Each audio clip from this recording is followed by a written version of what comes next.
mostrar aqui. Não está aparecendo, mas, enfim, na nossa programação, né?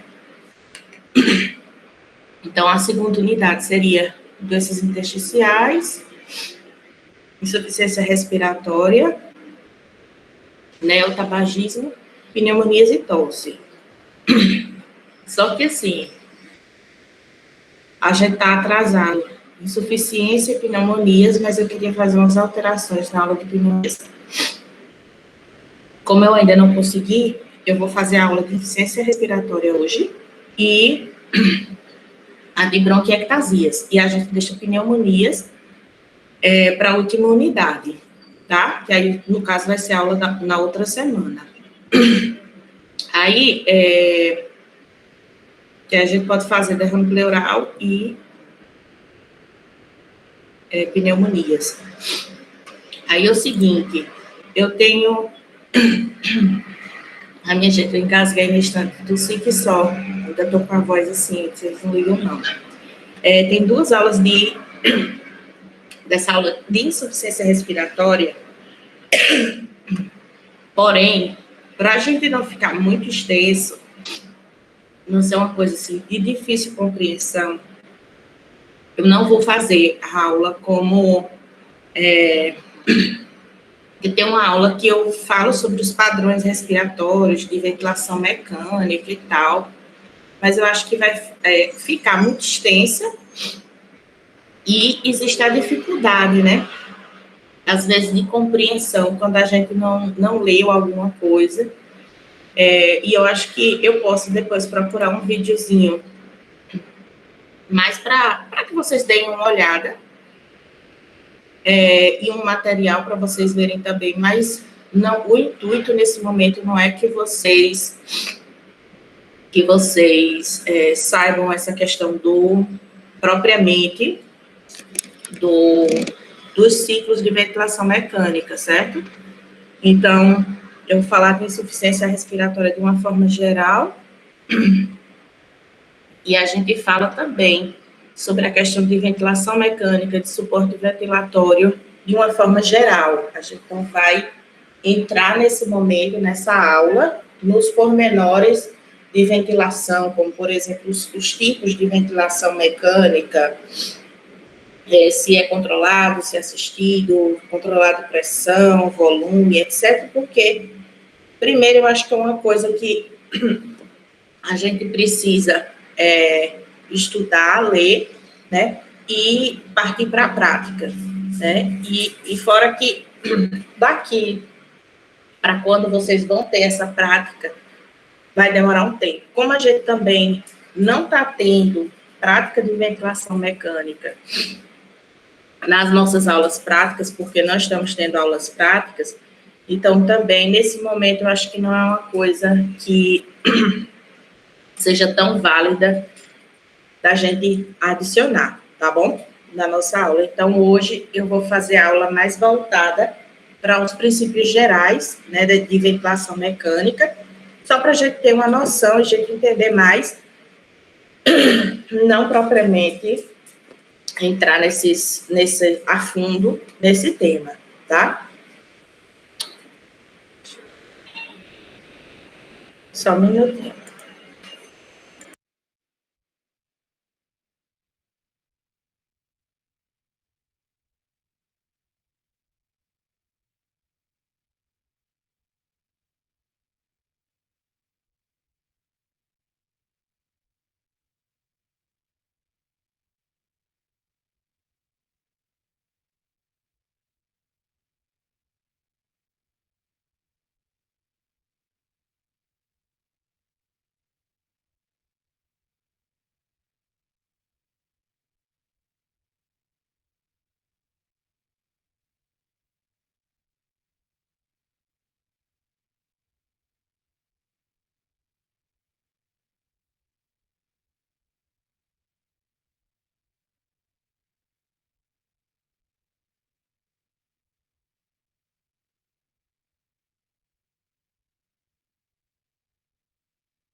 Vocês já estão vendo aí a apresentação?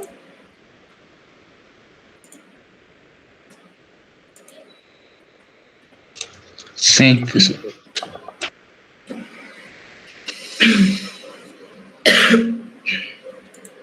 Então, vamos lá. Então, que vocês... Vamos interagir um pouco, pessoal. O que vocês entendem por insuficiência respiratória? O que vocês entendem por... se seria a insuficiência respiratória aguda ou crônica? O que vocês já sabem sobre o assunto?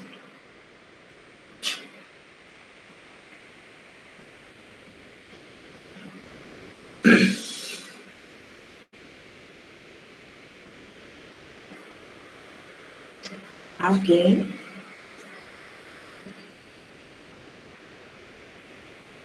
Seria a queda de saturação de O2 pela incapacidade do pulmão de realizar trocas gasosas. Seria uma possibilidade. Então, insuficiência respiratória é só quando ocorre queda na saturação?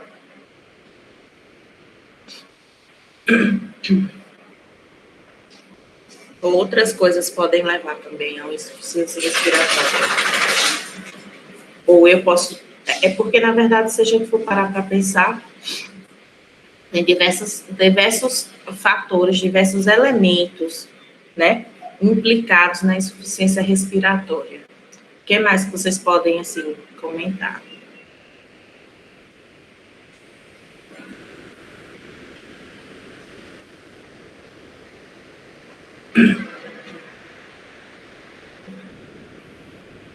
Gente, vocês estão aí? Uma troca gasosa eficaz, professor. É porque a pergunta está muito... Não, especificar. Não, então é para vocês falarem tudo o que vier na cabeça. Pode falar tudo o que vier na cabeça, porque, de fato, acaba facilitando, né, que vocês falem, que vocês falaram outra coisa. E isso pode estar associado ao que mais? Distúrbio ou de ventilação ou de perfusão, ou dos dois, que pode ter uma causa Sim. direta do sistema pulmonar, então pode ter uma causa indireta do sistema Sim. nervoso. Sim. O que mais? Alguém falou alguma coisa aí? Um problema no centro respiratório, que é o próprio bulbo, né? Isso. Tronco cerebral. Também pode ser.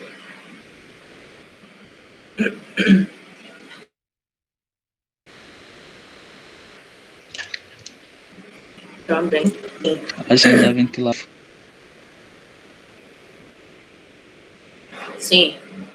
Ventilação e perfusão.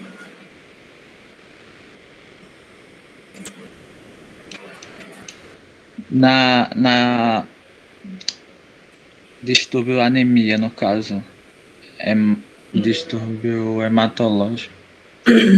Também poderia ter uma relação aí na insuficiência respiratória, né? Então, eu também, quando eu vou pensar em insuficiência respiratória, eu tenho aí, como eu já falei, diversos elementos que podem estar levando a essa insuficiência respiratória, que podem estar contribuindo para essa insuficiência respiratória.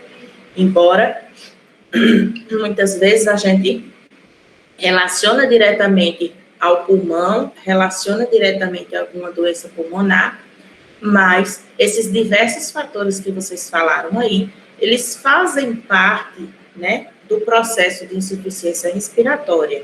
Então,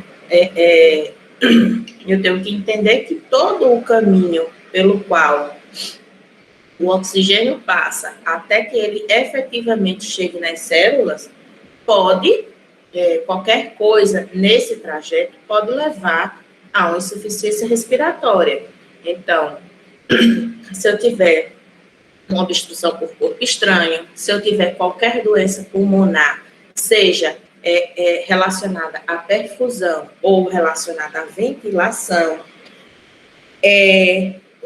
o espessamento propriamente, ou líquido, ou outras coisas que impeçam a troca gasosa lá no local, lá no alvéolo, né, na membrana alvéolo capilar, a anemia e outros distúrbios relacionados com o carreamento, né, no caso, com a capacidade, no caso, do oxigênio ser carregado pelas hemácias. Então, algumas intoxicações, por exemplo, com o monóxido de carbono, que tem uma afinidade maior do que o oxigênio, então,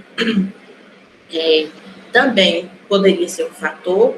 Questão de perfusão poderia ser um fator. E, como a colega falou aí, também a questão do estímulo central, né? O estímulo à respiração. Então, fatores bastante diversos podem estar relacionados aí com a insuficiência respiratória. Então, a insuficiência respiratória é uma situação em que ocorre esse prejuízo na ventilação e nas trocas gasosas, né? E a gente entende por troca gasosa o conjunto entre o que é ventilação pulmonar, ou seja, o ar que está entrando e saindo do pulmão, dos alvéolos, né, no local onde ocorre propriamente essa troca, e o sistema circulatório, porque se o sistema circulatório não estiver funcionando, também não vai poder haver essa troca gasosa. A gente pode classificar a insuficiência respiratória em diversos sistemas diferentes de classificação, na verdade. Então, esse aqui é um tipo, né, de classificação. Então, a gente tem o tipo 1, que é o hipoxêmico, ou seja, os pacientes que têm uma pressão de oxigênio abaixo de 60 e uma pressão de CO2 também abaixo de 50. Ou seja, aqui a gente só tem, basicamente, a redução dos níveis de oxigênio, certo? Normalmente, o tipo 1 está associado com processos agudos, certo? Então, ou seja, uma pessoa que teve vamos ver, uma pneumonia, por exemplo, né? Então, uma pessoa com uma pneumonia mais grave, ela pode ter uma insuficiência respiratória hipoxêmica, né? Tipo 1, porque ela tem uma redução da PO2, mas não tem uma elevação da PCO2, um processo agudo. Mas isso não exclui, né? Então, processos agudos também podem levar à causa hipoxêmica. Então, por exemplo, processos crônicos. Ai, meu Deus do céu, eu não estou lembrando agora. Mas, enfim. E hipercápnica, normalmente são processos mais crônicos, então a gente tem uma PO2 também reduzida e uma PCO2 elevada.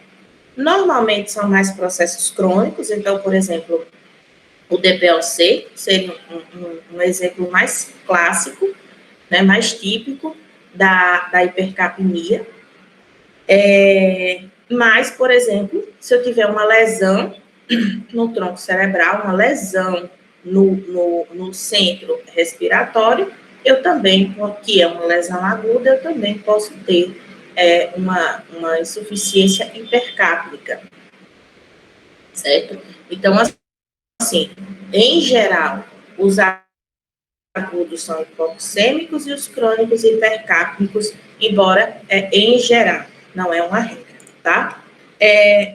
A gente pode ter também a insuficiência respiratória com um parênquima normal, né? Ou seja, nesses casos realmente agudos e que não estão relacionados diretamente a uma doença do pulmão, propriamente dito, e nós temos aquelas com parênquima alterado, que aí vai ser uma doença pulmonar, que é uma fibrose, uma doença intersticial ou outra, né? Que vai levar a uma alteração no parênquima.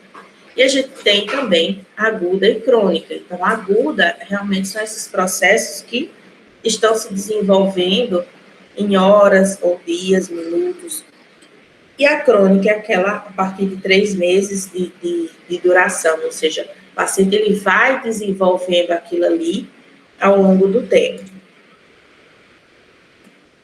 Então, em relação aos mecanismos, né, aqui a gente já falou, a gente tem diversos mecanismos que podem levar a essa insuficiência respiratória, né?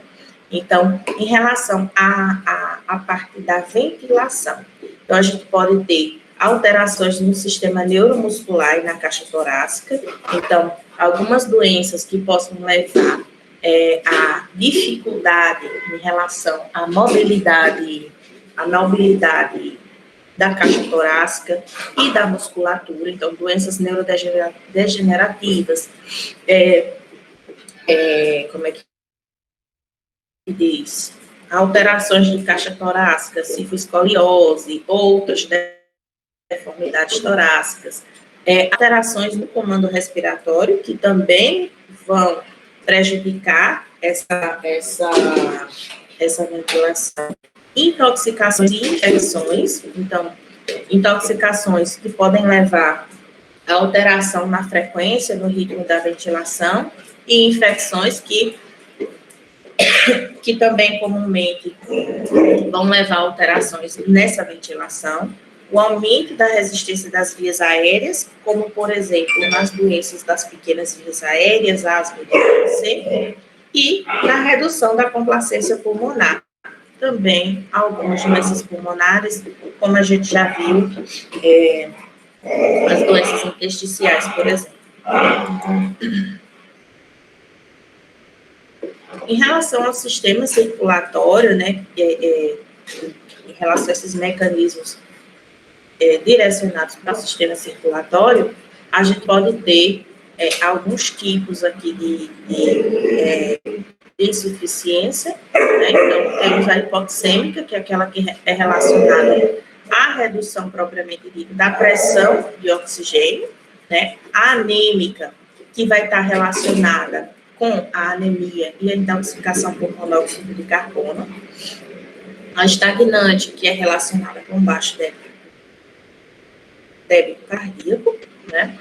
A alteração da liberação do oxigênio pela oxihemoglobina e nos distúrbios ácido-básicos e na hipotermia, e histotóxica por um bloqueio no aproveitamento celular, que seria intoxicação por cianeto, né? Então, aqui a gente vê que diversos processos, aqui hipoxêmica seria uma redução na oferta de oxigênio e levando a essa redução da pressão de oxigênio reduzida. Então, na verdade, a gente vê aqui diversos mecanismos que se relacionam com o sistema respiratório circulatório que podem levar a essa hipoxemia. E aí, agora a gente passa para uma outra parte que também é importante, é a diferenciação entre o que é ventilação pulmonar e o que é ventilação alveolar. Vocês têm uma ideia, assim? Como que a gente diferencia?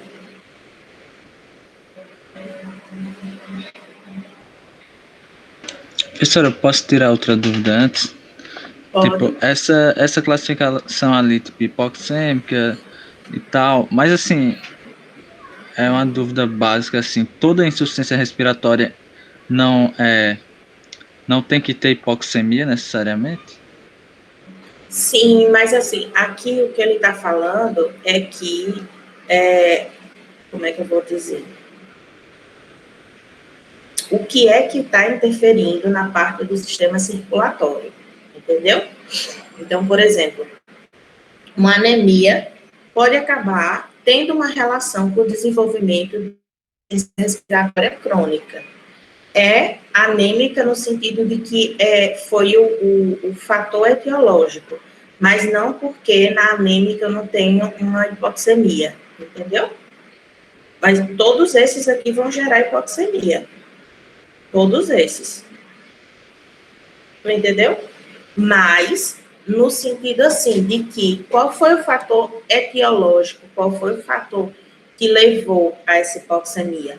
Foi porque o oxigênio ficou preso, por um oxigênio não, a hemácia ficou presa, uma intoxicação por monóxido, foi porque o paciente está em choque e ele não tem débito cardíaco suficiente, né? Mas todos eles têm uma relação de VO2 baixa. Mas aí no caso dessa hipoxêmica ainda teria que ter uma etiologia para ela, né? Que tipo aí é Não, como fosse aqui a relação é com a oferta da FiDO2, que foi reduzida, e aí acaba levando a uma pressão de oxigênio também reduzida na circulação sanguínea. então a etiologia seria na ventilação. Também tem a ver a ventilação, mas no sentido assim, de que você teria uma baixa FiDO2, uma fração inspirada de oxigênio. Certo? Mas assim, aqui é só para a gente abrir a cabeça no sentido da gente pensar que tudo isso, né, que a gente falou antes de começar e que a gente está falando aqui, tudo isso tem uma relação, ou pode ter uma relação com o desenvolvimento da hipoxemia, da insuficiência respiratória, tá? Agora, qual é a diferença entre o que é ventilação pulmonar e ventilação alveolar? Ou não tem diferença?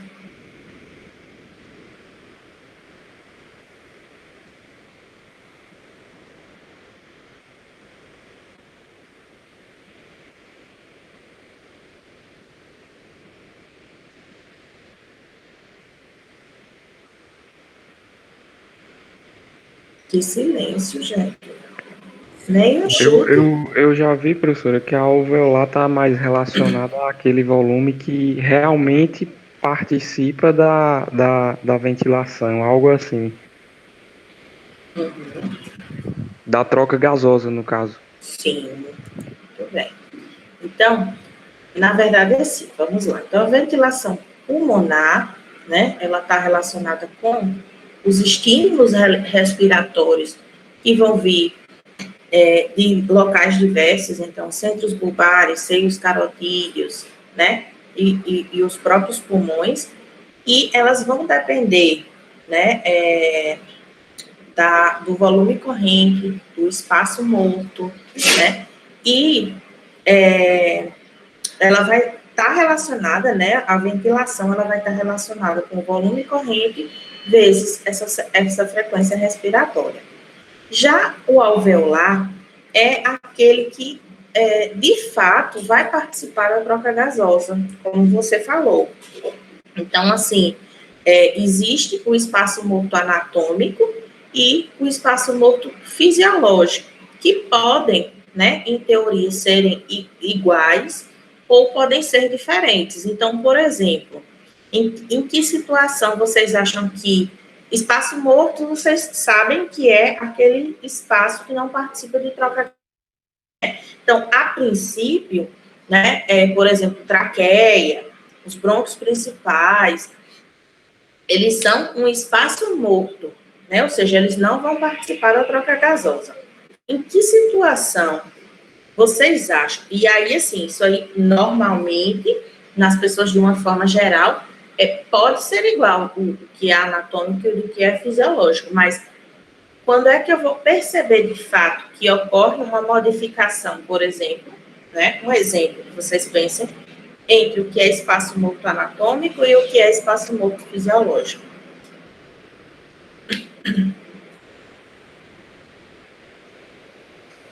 Vocês entenderam a pergunta? Pergunta de novo. Não entendi. Em que situação? Veja só, vocês entenderam a parte de que espaço morto anatômico, que é esse, né, traqueia, brônquios principais, via aérea superior, tudo isso é espaço, né, que o ar passa, o ar ele preenche, mas ele não participa efetivamente da troca gasosa, né? Então, isso aí vocês sabem. Normalmente, esse espaço, nas pessoas, a gente já sabe que eles não vão participar do troca, ele é um espaço morto anatômico. E também um espaço morto fisiológico, ou seja, de fato, eles não tá ali funcionando. Porém, tem algumas situações em que esse espaço morto fisiológico, né, ele acaba ficando maior. Né? Então, por isso que ele se torna diferente, certo? De um diferente do outro. Qual situação vocês acham que pode ocorrer, né? Um espaço morto anatômico que é diferente do espaço morto fisiológico? Que situação? Fibrose. Como? Fibrose. TCAC, por exemplo.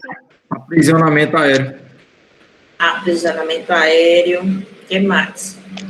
Eu sei uma que é TEP. TEP. Muito bem. Mais alguma?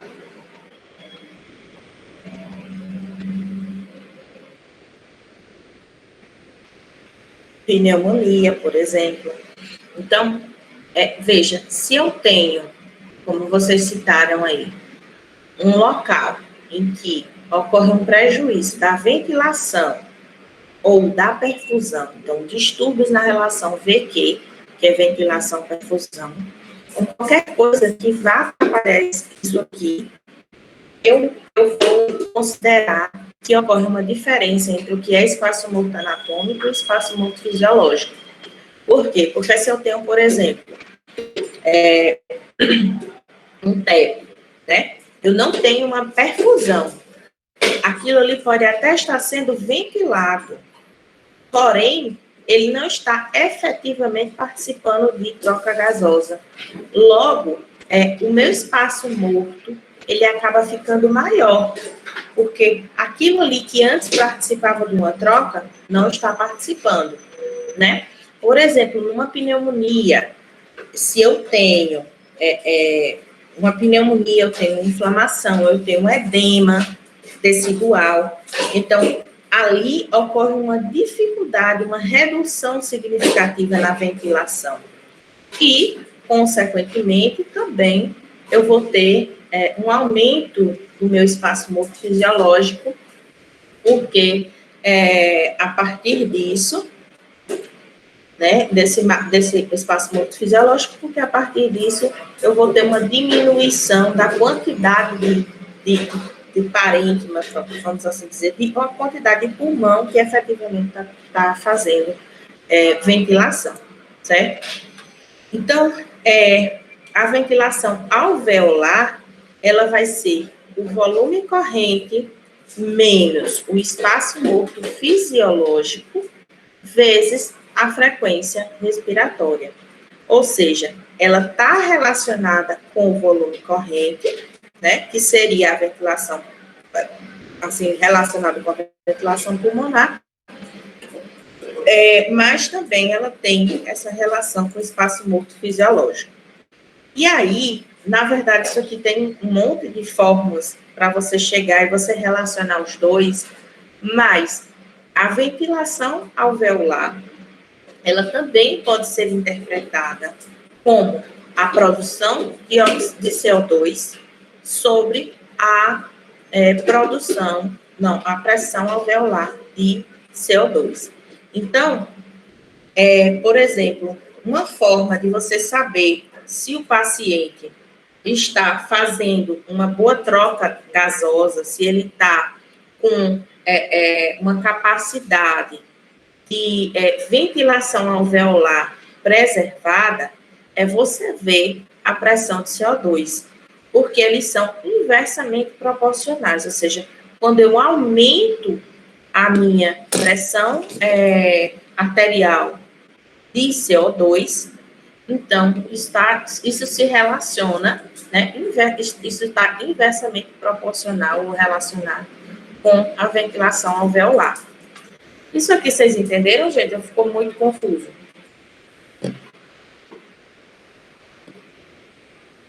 Professora, isso que a senhora explicou agora tem relação com aquele efeito espaço morto que compreende áreas bem ventiladas, mas não perfundidas e predomina no ápice? Sim, sim.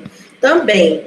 Só que, assim, aqui, o que eu estou querendo falar é, assim, de uma forma geral, né? Porque, na verdade, eu não entendi a sua pergunta. Você está perguntando se eu estou falando disso especificamente Porque a pergunta, eu acredito que você fez mais relacionada com a fisiologia pulmonar, Isso, né? é verdade. Mas aqui, o que eu quero dizer é que, assim, se eu tiver uma pessoa que está normal, sem nenhuma doença, que ele está com a função pulmonar toda ok, certo?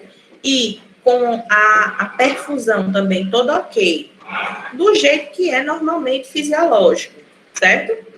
Então, assim, a minha ventilação alveolar, ela também vai estar ok e ela vai se relacionar também com a minha ventilação pulmonar, ela vai estar proporcional.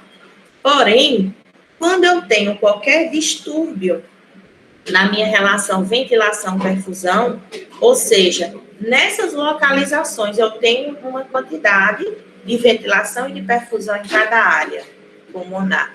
Quando eu tenho qualquer alteração em relação à ventilação e perfusão desses locais, então eu prejudico a minha ventilação alveolar, tá? Então, assim, é só para a gente saber que existe uma ventilação e perfusão em cada local, mas coisas que alteram essa relação ventilação e perfusão, alteram também a ventilação alveolar e se relacionam, né, com a insuficiência respiratória, né? E uma forma da gente saber, da gente avaliar a insuficiência respiratória, a ventilação alveolar, de forma rápida. Então, veja só, eu não tenho como, num pronto-socorro, fazer cálculo de espaço morto fisiológico, fazer cálculo de volume corrente, né? Então, qual seria uma forma prática de eu avaliar a ventilação alveolar? Se a ventilação está adequada ou não? Seria através da pressão de CO2, certo? Por quê? Porque a ventilação alveolar, ela se relaciona de forma inversamente proporcional com a pressão de CO2, tá? Então, isso aí ficou claro? Agora? Sim, professor. Ficou assim. Sim. Né? Então, é só para a gente saber que, de forma prática, quando a gente está num atendimento, né, um paciente com emergência, uma gasometria, facilmente a gente consegue ver se essa ventilação ela está adequada, a ventilação alveolar, se ela está adequada ou não. Porque, às vezes, o paciente pode até não estar apresentando tantas alterações no seu padrão respiratório, ou as alterações sejam menores, sejam poucas. Mas, a partir do momento que você faz uma gasometria, você começa a ver uma elevação dos níveis de pressão de CO2 no sangue arterial, então você automaticamente já pensa que existe um prejuízo nessa ventilação alveolar, porque eles são inversamente proporcionais. Então, assim, vocês já devem imaginar, né, que o quadro clínico relacionado com a insuficiência respiratória, ele é bastante variável.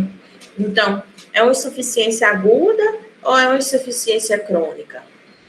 Né? É relacionada a uma causa de intoxicação, é relacionada a um corpo estranho, é relacionada ao quê? Então, o quadro, ele é extremamente variável. Mas uma coisa em comum pode ser a questão da queixa da dispneia, né, do paciente, ou a visualização propriamente dita. Normalmente, a gente vai ter, em geral, né, minha gente, um aumento da frequência cardíaca, da frequência respiratória, a utilização de musculatura acessória e chegando até a quadros de cianose, né? Com a progressão, pode ocorrer uma diminuição das funções cognitivas, sonolência, fadiga e até o coma.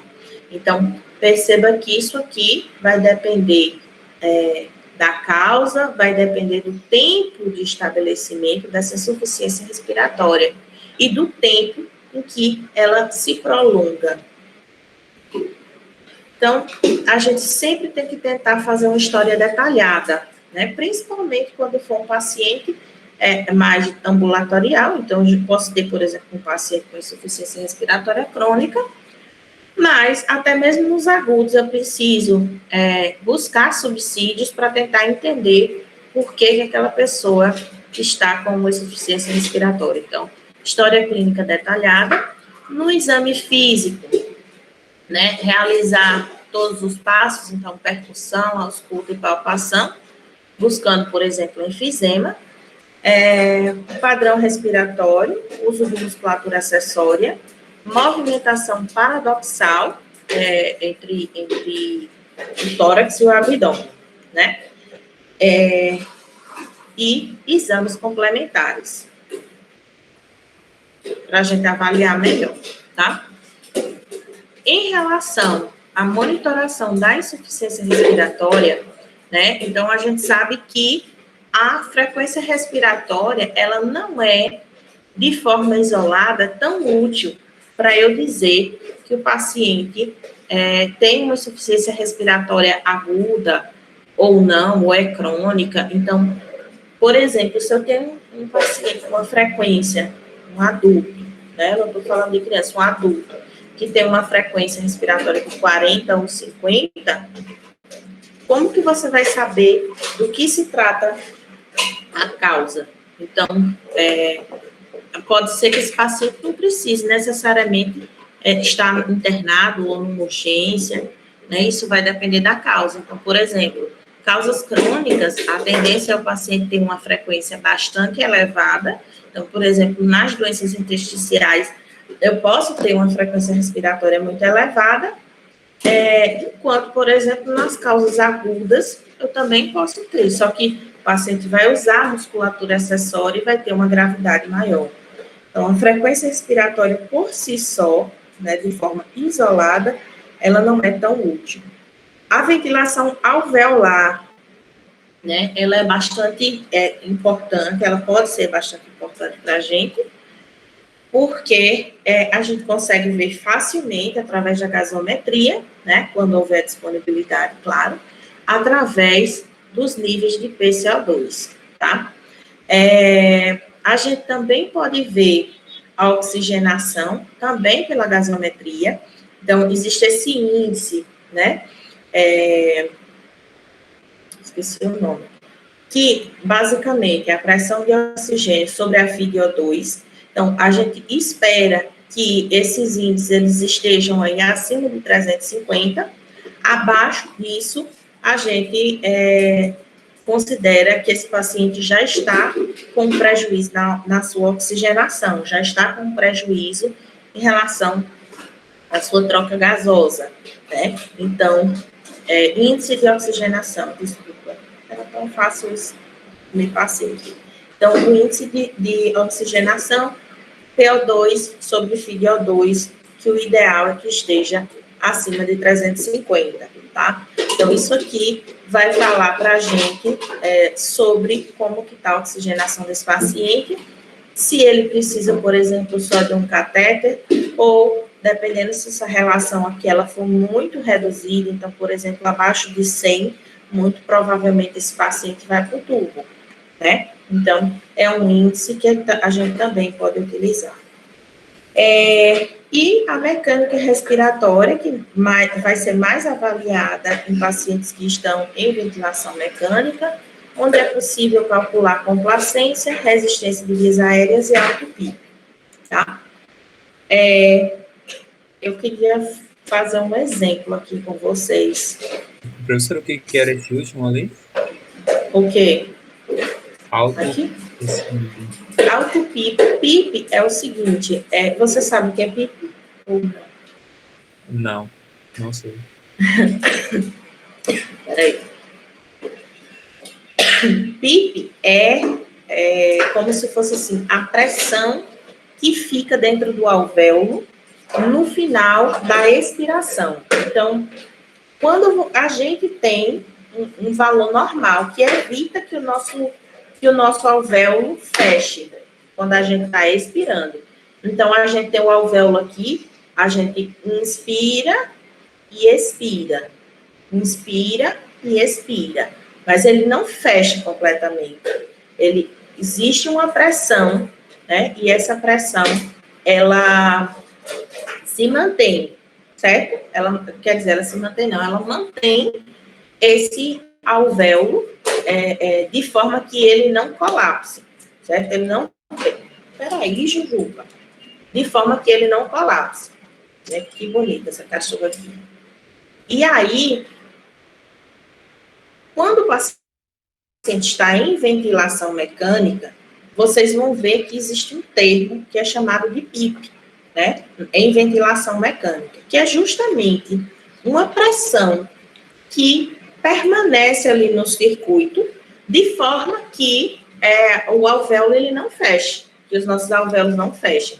Então, ele ajuda a manter o alvéolo aberto durante esse processo de expiração e nova inspiração, tá bom? E aí, a auto-PIP vai ser um processo no qual, durante a ventilação, né, o paciente está em ventilação mecânica, mas, além da PIP, que é o que você coloca programado lá no ventilador, o paciente, ele, através de alterações na mecânica respiratória, ele vai aumentando o valor dessa PIP, certo?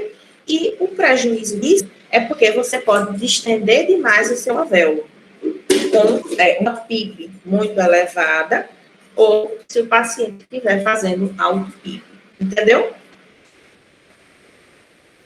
Sim.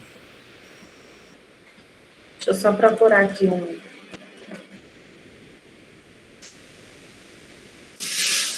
Então, chegou um paciente ontem no hospital, um paciente de 27 anos, certo? Com queixa de dispneia. Deixa eu procurar.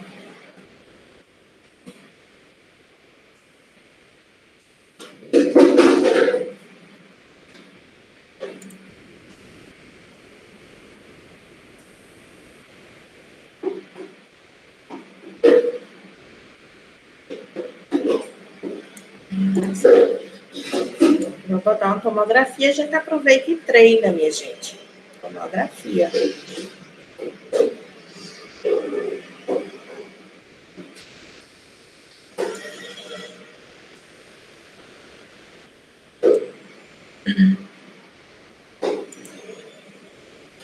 Vou compartilhar aqui com vocês.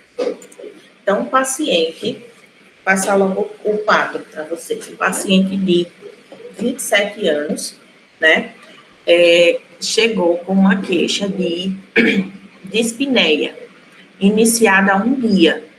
Ele disse que na qualquer atividade habitual, então, andar, fazer atividade física, ele estava sentindo dificuldade em realizar todas essas atividades, certo?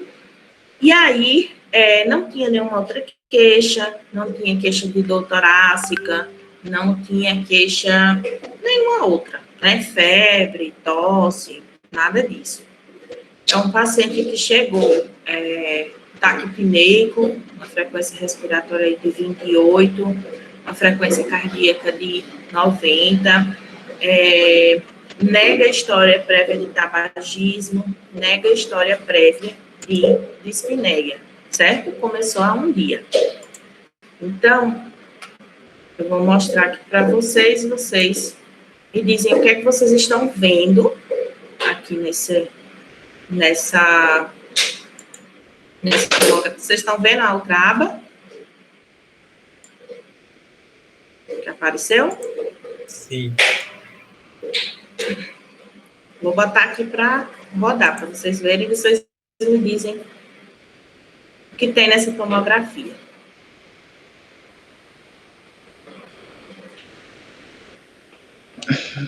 Pneumórax na direita. Grande, viu, meu amigo?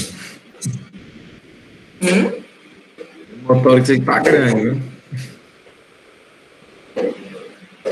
Então, o paciente chegou, vocês acertaram, né? O colega da urgência tinha dito que tinha líquido no pulmão dele.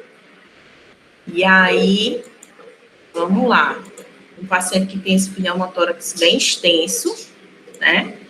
E se tivesse passado mais tempo, é possível que ele fizesse uma insuficiência respiratória importante. É um paciente que, quando a gente olha melhor, a gente vê que tem umas áreas aqui. Vocês estão vendo que aqui tem uma área de enfisema, tipo uma bolinha. Aqui, ó, área de enfisema. Tem algumas áreas de enfisema distribuídas. Tem umas bolhas, assim, subpleurais. E aí eu acredito que esse paciente tenha feito um pneumotórax espontâneo, certo?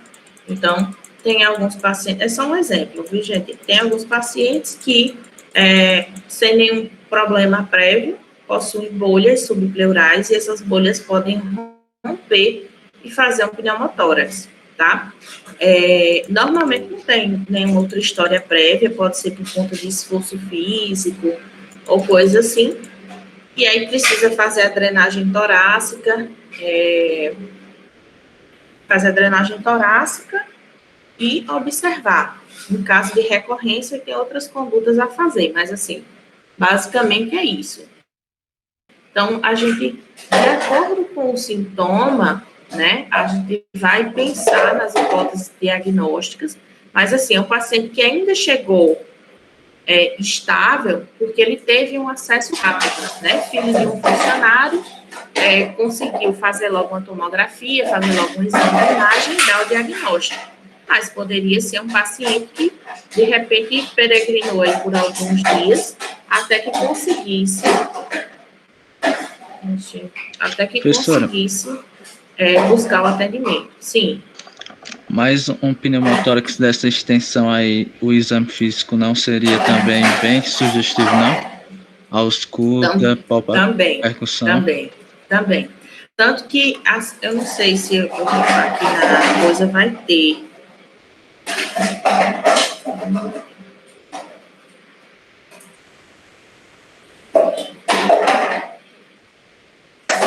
Aqui dá pra gente ver.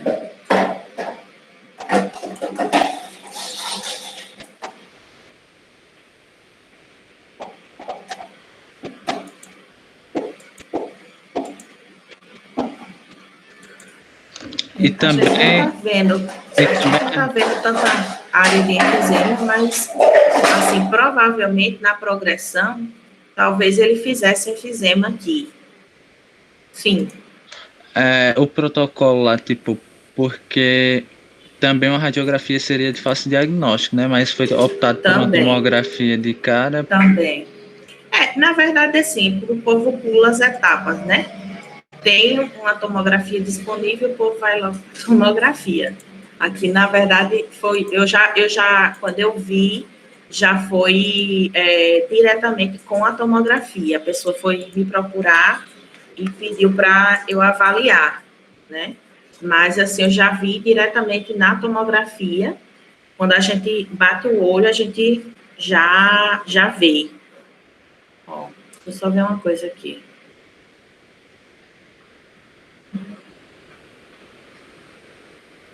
Só porque eu estava curiosa também para ver, mas da mesma forma que eu tinha falado, né? Que tinha essas áreas de enfisema, essas bolhas, e realmente essa pode ter sido a causa que esse paciente fez esse pneumotórax e estava evoluindo com dispneia, com piora do padrão respiratório, tá? Não necessariamente insuficiência respiratória, porque nesse momento eu não tive acesso, por exemplo, à gasometria. A gente está até com dificuldade, porque o material para gasometria está escasso, está difícil de encontrar para os hospitais de uma forma geral, por conta do Covid, mas assim, para ele especificamente, eu não sei se foi feita uma gasometria, mas se tivesse feito, muito possivelmente ia ter alteração, tá? Então, foi só um caso para a gente, de repente, pensar aí em alguma possibilidade, assim, só para a gente ilustrar.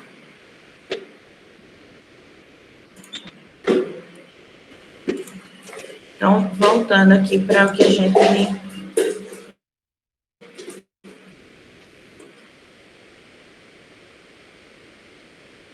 estava falando antes.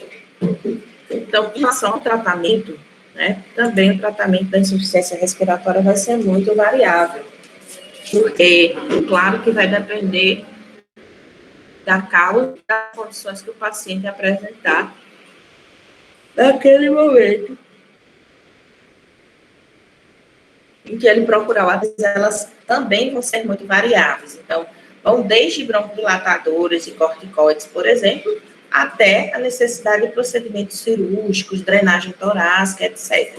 Né? Então, isso aí, claro, que vai depender de cada caso, tá? Lembrar da questão de manutenção de vias aéreas, quando for um paciente em emergência, quando for um paciente com maior gravidade, pensar na necessidade de aspiração, de retirada de corpo estranho, de dispositivos para manutenção dessa via aérea, tá? A questão de oxigenoterapia, então, pacientes que estejam com a PO2 abaixo de 60, ou que na saturação periférica a gente verifique abaixo de 90. Embora se for um paciente, por exemplo, que já tem uma pneumopatia crônica, um DPOC, a gente pode tolerar valores até um pouco mais baixos, aí por volta de 88, certo? Então, em geral, a gente vai indicar a oxigenoterapia mais ou menos nesses níveis aí, para o paciente que chegue para uma avaliação e esteja com esses níveis, tá? E o suporte ventilatório, nos casos em que houver indicação, que aí pode ser VNI ou VNI. Certo? Até bem, gente. Então, na verdade, é mais para que a gente compreenda que existem diversos mecanismos para levar à insuficiência respiratória, que esses mecanismos, né, podem levar a um quadro mais agudo ou crônico, que doenças diversas podem levar a isso, a forma da gente monitorar, né, principalmente para aquele paciente agudo, vai ser vendo essa PCO2, tá? E que o tratamento vai depender da causa que está levando a essa insuficiência respiratória, tá? Então, em relação à ventilação mecânica, né? Então, como eu falei, a gente tem muita coisa relacionada à ventilação mecânica, é muito complexo, é um assunto assim que eu mesma não domino tanto, né? Eu sei muito mais, assim, basicão de ventilação mecânica, até porque quando a gente não utiliza tanto esse conhecimento, né, acaba que você vai esquecendo, tá? Mas, assim, de uma forma geral, o que é que a gente precisa saber? O que é que vocês precisam saber hoje de ventilação mecânica, né? É que a ventilação mecânica é uma ventilação que utiliza uma pressão positiva na via aérea, né? Aqui ele coloca uma via aérea definitiva, mas, na verdade, a ventilação ela pode ser não invasiva, que não vai necessitar da colocação de uma via aérea definitiva. A função vai ser bombear os gases para dentro dos pulmões, né?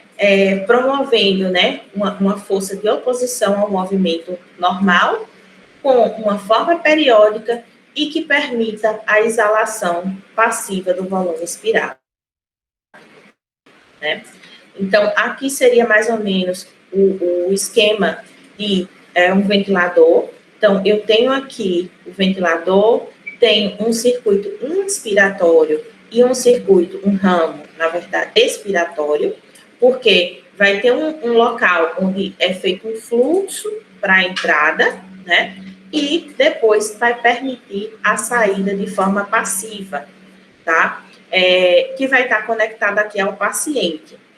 Em relação a isso, a gente tem uma central de controle, e através dessa central de controle é que eu vou ter a possibilidade de fazer alterações em relação aos modos ventilatórios, aos parâmetros que esse paciente vai receber em relação à pressão, a volume, a quantidade de oxigênio, e também eu vou conseguir verificar, dependendo do ventilador, alguns parâmetros. Então, o quanto que esse paciente está ventilando efetivamente, quanto de CO2 que está sendo exalado. Então, dependendo do ventilador, eu posso ter diversas informações sendo fornecidas. Então, os objetivos de uma ventilação mecânica são manter essas trocas gasosas adequadas, corrigir uma hipoxemia arterial e uma acidose respiratória descompensada, né? Diminuir o trabalho da musculatura respiratória, então, quando o paciente está fazendo um esforço muito grande para manter a respiração, evitando, assim, essa fadiga da musculatura, ou revertendo quando já tiver ocorrido, promover uma redução do consumo de oxigênio e do desconforto respiratório, porque, afinal de contas, se a musculatura vai estar descansando, eu vou estar consumindo menos oxigênio, proporcionando, assim, a possibilidade de uma terapia específica, né? E, geralmente, eu tenho alguns alvos que seriam manter essa pressão de oxigênio acima de 60, uma saturação acima de 90, uma PCO2 entre 35 e 45 e um pH entre 7,35 e 7,45, que são os parâmetros normais aqui que a gente vê numa gasometria, tá?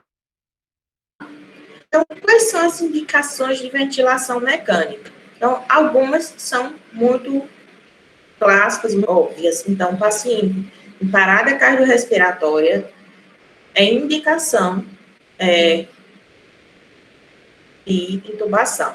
Na insuficiência respiratória hipoxêmica ou hipercápnica, dependendo dos valores que eu encontro também lá na minha gasometria, na falência da musculatura respiratória, quando o paciente tem fraqueza, ou tem doenças neuromusculares, ou tem instabilidade do centro respiratório, para prevenir complicações, então, por exemplo, durante atos operatórios, na redução do trabalho muscular e da fadiga muscular, e na incapacidade de proteger a via aérea, ou seja, que está com Glasgow abaixo do nível, certo? Então, aqui o que é mandatório, principalmente? PCR, rebaixamento do nível de consciência, falência da mecânica respiratória. Seriam indicações formais, né? Incontestáveis, mas mais ou menos, né? Incontestáveis, porque se for um rebaixamento, mas já for basal do paciente, não necessariamente. Então, em relação à ventilação não invasiva, ou VNI, então é o suporte que não exige a presença de uma cânula endotraqueal, ou seja, não é feito por intubação nem por traqueostomia. E, normalmente, se a cânula ou uma máscara nasal, ou uma máscara facial, né, oronasal, ou totalmente facial. Os objetivos, né, vão ser também corrigir ou apneia, né, vai ser auxiliar na telectasias, auxiliar na redução do trabalho respiratório e melhorando o conforto respiratório, né? Então, ele tem algumas vantagens relacionadas ao uso. Então, tem maior conforto, o paciente não precisa estar sedado, né? É fácil instalar e remover, então você coloca lá, o paciente passa um tempo, depois você tira, o paciente continua falando, continua conseguindo se alimentar. Muitas vezes você pode reduzir a frequência de realização de intubações, ou seja, o paciente tem uma boa resposta e você consegue evitar que ele seja intubado, tá? E, consequentemente, você reduz, né, a incidência de pneumonia associada à ventilação, tempo de internação, custo e mortalidade. Mas tem algumas desvantagens, né, em relação a esse método, porque ele precisa da colaboração do paciente, porque, afinal de contas, você está ali com uma pressão sendo feita na sua via aérea, então, você precisa ter a colaboração no sentido de não ficar tão nervoso em relação a isso, né? Precisa ter uma estabilidade hemodinâmica, pacientes instáveis, pacientes em uso de drogas vasoativas, eles não são candidatos a realizar a ventilação ou ventilação não invasiva, tem um maior tempo para corrigir esses distúrbios de troca também, porque você não vai ficar com uma VNI o tempo inteiro, como você fica na ventilação mecânica. Então, na verdade, as indicações, elas são muito variáveis, na verdade. A gente pode utilizar a VNI em momentos diversos da prática clínica, né, para pacientes que estejam em insuficiência respiratória e que que ainda tem condições realmente de realizar a VNI. Então, por exemplo, em alguns casos de edema agudo do pulmão, no DPO-6 exacerbado e asma exacerbada, no pré e pós-operatório, no desmame da ventilação. Então, o paciente estava em ventilação mecânica, foi estubado e ainda não está 100%. Então, você coloca a VNI para auxiliar. E também naqueles pacientes que estão em cuidados paliativos e que você não deseja realizar a intubação, você pode levar um pouco de conforto com o uso da VNI. Mas existem algumas contraindicações absolutas, como, por exemplo, a necessidade de intubação ou parada cardiorrespiratória. Então, isso aí são contraindicações absolutas. E relativas, a gente tem algumas, então, a questão da capacidade de cooperação do paciente, rebaixamento do nível de consciência, falência orgânica, então, por exemplo, arritmias, encefalopatias, cirurgia facial, trauma facial, obstrução de vias aéreas, hematêmese, sangramento digestivo, na verdade, digestivo alto. Então, perceba que isso aqui é relativo, isso tudo vai depender também da avaliação que você vai fazer no paciente naquele momento, tá? Para o uso da VNI, a gente pode utilizar tanto o ventilador convencional, então aqueles ventiladores que a gente vê nas UTIs, eles também conseguem ser utilizados como VNI, né, utilizando a máscara específica, ou então aparelhos específicos de realização de VNI, que pode ser CPAP ou BIPAP, ou seja, CPAP é um só nível, ou seja, você só tem um nível de pressão contínua que é colocado na via aérea do paciente. E o BIPAP é aquele que você tem dois níveis de pressão, e aí você tem um nível maior e um nível menor. Esse BIPAP vai ajudar a gente, principalmente quando o paciente também tem hipercapnia. Então, o BIPAP ajuda na correção da hipercapnia, porque ele tem dois níveis de pressão e vai permitir uma correção desse CO2. E a gente sempre tem que monitorizar o paciente durante o uso, porque qualquer sinal de falência respiratória, de piora do padrão respiratório, de dificuldade de colaboração, tem que suspender e partir para a intubação, se for a indicação. E aí a gente tem alguns preditores de sucesso, né, que seriam sincronia, né, o nível de consciência, o paciente está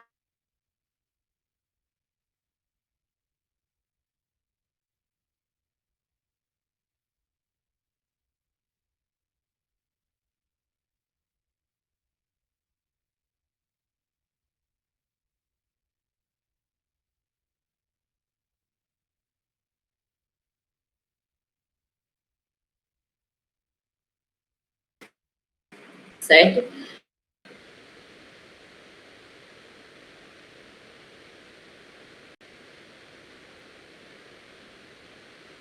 Então, para vocês verem direitinho sobre isso,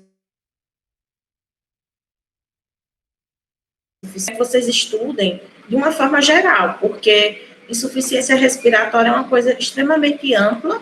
Então, mais uma vez, vai ser alguma coisa, um caso clínico sobre insuficiência respiratória, um paciente que chega com um determinado quadro, você realiza exames, o que é que você faz para monitorar esse paciente, né?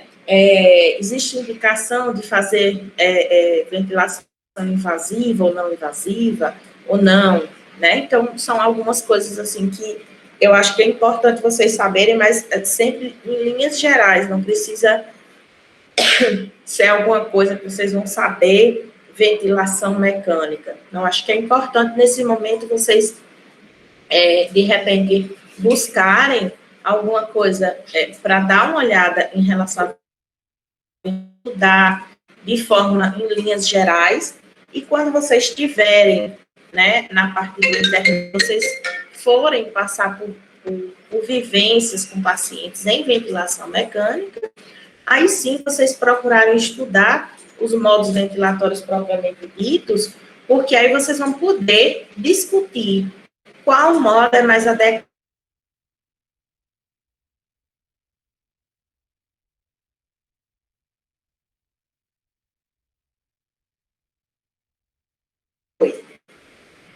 Aqui na minha região, o pessoal tem a história de que os pacientes do corona que compram a ventilação mecânica, todos acabam falecendo. Tem alguma relação que piora ou é só coincidência mesmo? Não, na verdade, não é coincidência e nem não é necessariamente uma relação de piora pela ventilação mecânica, né? Os pacientes com Covid. Peraí, só um minutinho, gente, que eu tenho que dar um tapa nessa cachorra, ó. Vocês estão vendo que ela fica subindo aqui, né? Para brincar. Então, na verdade, os pacientes com Covid, eles são pacientes já bastante delicados. Por quê? Porque existe ali uma inflamação tecidual, né? E isso aí vai prejudicar as trocas gasosas, né? Mas, além disso, também pode haver, eu estava até escutando hoje um podcast sobre as questões das possibilidades de lesões microtrombóticas. Então, existem aí outros fatores também implicados. Então, além da inflamação pulmonar, você pode ter lesões de trombose, certo? Mas, assim, normalmente, o paciente com COVID que evolui com necessidade de ventilação mecânica já é um paciente bem mais grave. Já é um paciente que tem um acometimento muito grande, né? Então, geralmente é paciente que tem 50, 70, 75 ou mais por cento de acometimento, tá? Eu não vejo chegar no pós, né? Pacientes com baixo acometimento que foram para intubação. Então, assim, o risco de morte desses pacientes, claro que é muito maior, né? Porque é um paciente que já começa muito grave, já tem muita lesão, então o risco de morte já é maior. E aí você entende que não é propriamente porque ele foi para a ventilação mecânica, mas porque a doença já estava grave desde o seu início. E assim, um outro fator que eu também considero importante é que, assim, que são outros fatores que as pessoas não falam muito, mas que são fatores consideráveis. Hoje, quem é que está trabalhando nas UTIs COVID? Muitas vezes são pessoas que não têm tanta experiência em relação ao médico, por exemplo, que não têm tanta experiência em UTI ou em ventilação mecânica. A questão da sobrecarga de trabalho. Então, os profissionais de saúde, de uma forma geral, estão exaustos.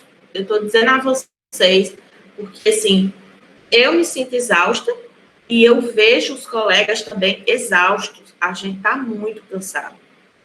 Porque a sobrecarga de trabalho está muito grande. Então, a chance da gente errar, a chance da questão da assistência é maior. Então, não é a ventilação mecânica que leva o paciente ao óbito, mas sim porque a lesão já era muito grave antes. Mais dúvidas, gente, de insuficiência respiratória?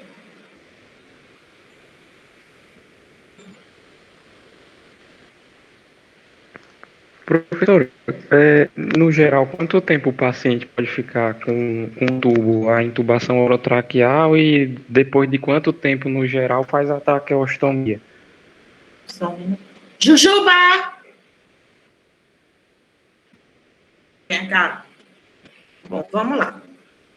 Quais são os fatores que levam um paciente a... Qual é o fator que leva a fazer uma traqueostomia? Né? A princípio, muita gente vai dizer que realizar a traqueostomia é para evitar a lesão traqueal pelo tubo, certo? Em geral, a maioria das pessoas vai falar isso, embora a lesão, no caso, estenose de traqueia, né? A estenose de traqueia ela não se desenvolve apenas pela questão do tempo de tubo. Os fatores que levam à estenose são, primeiro, uma má intubação. Então, o fato do paciente não ter sido bem sedado na hora na hora da intubação pode levar a lesões, e a pressão no CAF, né? Então, CAF, vocês sabem que é aquele balonetezinho que fica lá no final do tubo, né? Aquilo ali, existe uma pressão que é adequada, né, para estar ali na traqueia. Quando eu faço muita pressão, eu levo a dificuldade de circulação tecidual, e isso aí pode gerar posteriormente uma lesão e virar uma estenose de traqueia, tá? Porém, de uma forma geral, o que é que a gente vê? Então, a princípio, se eu tenho um paciente que está entubado, mas que eu estou monitorando a pressão do CAF, então, eu não preciso estar tão preocupada que esse paciente vai fazer uma lesão de traqueia, tá? Porém, de uma forma geral, a gente vê que até 14 dias, por volta de 14 dias, a gente aguarda com o paciente entubado, né? Antes de realizar a traqueostomia. A gente deixa o paciente lá no tubo até por volta de 14 dias, 10 a 14 dias, e, a partir disso, se não tiver nenhuma previsão de estubar, né, não tiver nenhuma previsão, você faz a estubação. Porém, por exemplo, o paciente fez uma lesão neurológica extensa, né? Foi para a intubação. Você já sabe que aquela criatura ela não vai se recuperar logo. Então, com 2, 3 dias, você pode fazer uma traqueostomia. Por que fazer uma traqueostomia? Porque é mais fácil, tem menos risco. Então, por exemplo, a questão de aspiração do paciente, né? Então, fácil de você fazer a aspiração. Para você mobilizar o paciente no leito, não corre o risco do negócio sair do lugar. Então, a traqueostomia, ela tem algumas vantagens no seu uso, né? Então, para pacientes que você sabe que vão ter um longo período de ventilação mecânica, você deixa com o traqueóstomo. Eu respondi? Respondeu, professor. Obrigado.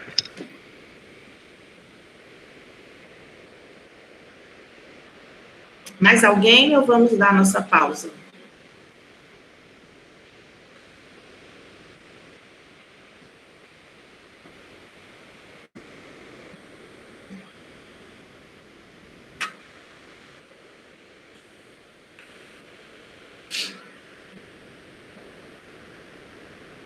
Pronto, pessoal. Então, vamos fazer o seguinte, vamos dar uma pausa de 10 minutinhos para a gente fazer a outra aula, tá bom?